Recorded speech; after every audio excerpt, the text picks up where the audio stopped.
అనంత కరుణామయుడు అపార కృపాశీలుడైన అల్లాహ్ పేరుతో ప్రారంభిస్తున్న సూర్య అల్-ఖమర్ 1వ వివరణ. అదీ కాక భూమండలమంతా దాన్ని చూడటము జరగదు. అరేబియా దాని తూర్పు భాగాన ఉన్న దేశాల్లో మట్టుకే అప్పుడు చంద్రుడు ఉదయించి ఉంటాడు. చరిత్రను గ్రంథస్థం చేసే అభిరుచి కూడా అప్పుడు అంతగా ప్రగతి సాధించి ఉండలేదు. అరేబియా తూర్పు భాగాన ఉన్న దేశాల వారు చూసి ఉంటే దాన్ని చరిత్ర గ్రంథాలలో పొందుపరుచుకునేందుకు ఒక చరిత్రకారుని వద్ద ఈ సాక్ష్యాధారాలన్నీ ప్రోగయి అతను దాన్ని చరిత్ర గ్రంథంలో నమోదు చేసుకునేందుకు. అయినా మలబార్ నేటి కేరళలోని చరిత్రలో ఆ రేయి అక్కడి ఒక రాజు ఆ దృశ్యాన్ని చూసినట్లు ప్రస్తావన ఉంది.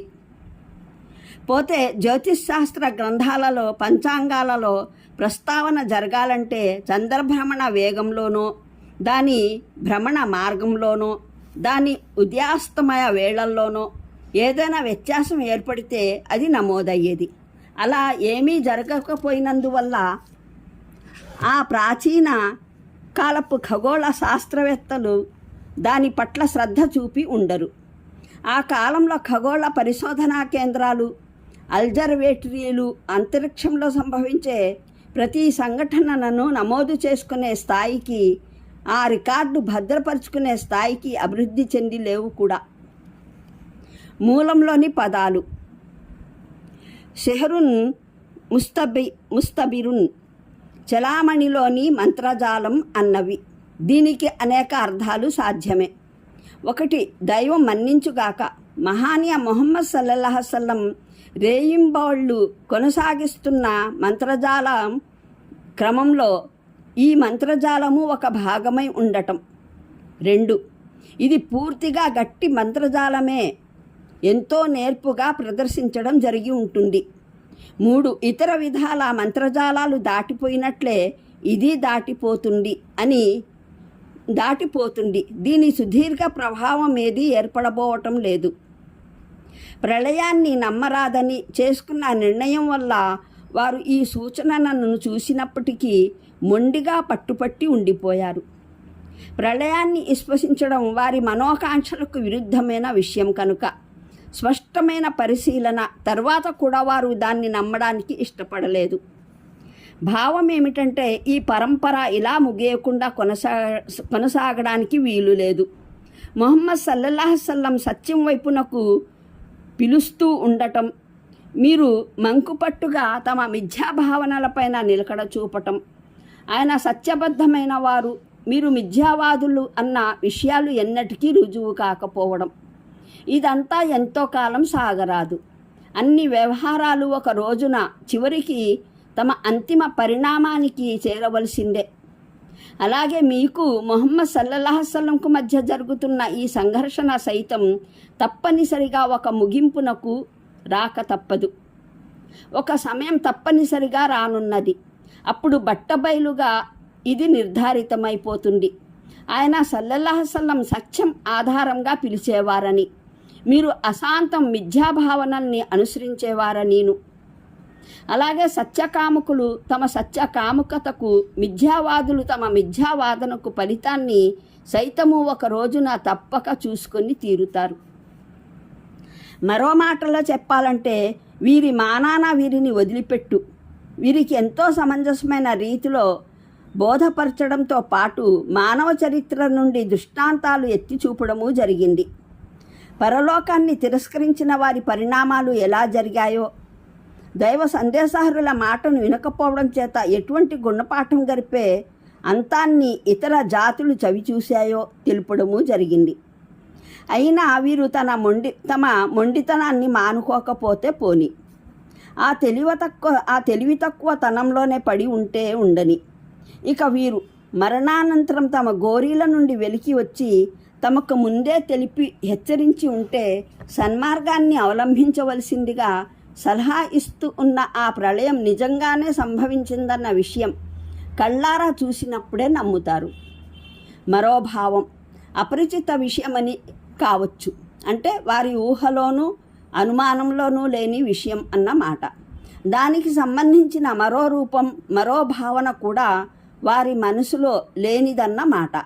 ఇంకా ఇలా కూడా ఎప్పుడైనా సంభవించగలదా అన్న ఊహ కూడా వారికి వచ్చి ఉండేది కాదు అన్నమాట. మూలంలోని పదాలు: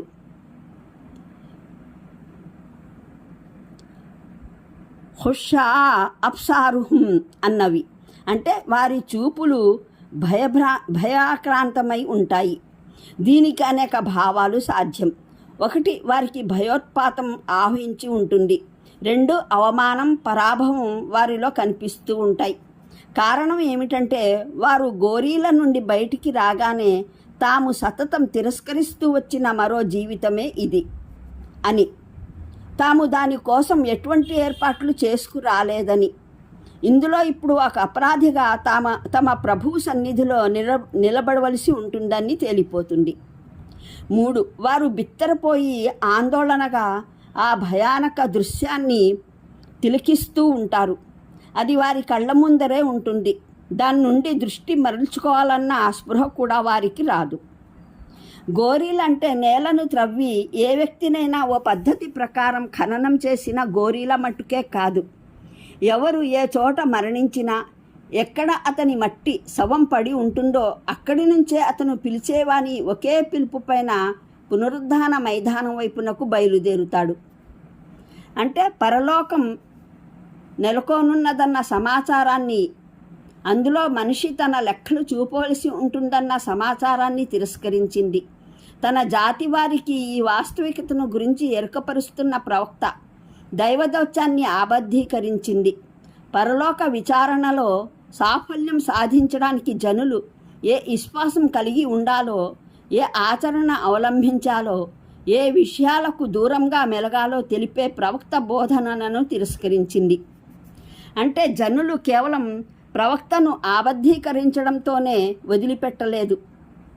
అతన్ని పిచ్చివాడుగా ప్రకటించారు, అతన్ని బెదిరించారు, అతన్ని అధిక్షేపించారు, శపించారు, మందలించి సత్యతను ప్రచారం చేయరాదని మాన్పించే ప్రయత్నం చేశారు, అతని జీవితం దుర్భరం చేసి పెట్టారు. అంటే దైవ ఆదేశంతో ఏ విధంగా నీరు పెళ్ళుబిక్కిందంటే అది భూమి కాదు, అంతా ఊటలకు ఊటలే ఉన్నట్లు అనిపించింది.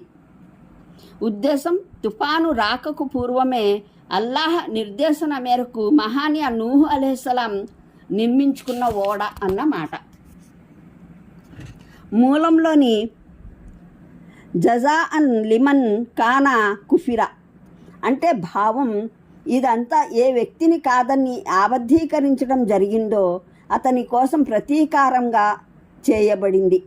కుఫ్ర్ అన్నదానికి నిరాకరణ అన్న అర్థమైతే భావం ఏమని మాటను నమ్మడానికి నిరాకరించడం జరిగిందో అతని కోసం అని వస్తుంది.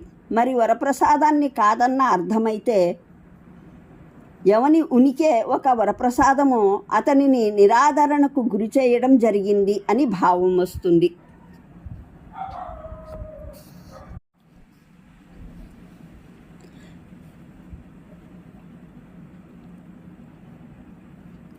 అనంత కరుణామయుడు అపార కృపాశీలుడైన అల్లాహ్ పేరుతో ప్రారంభిస్తున్న సూర్య అల్-ఖమర్ 1వ రుకు 1వ వివరణ.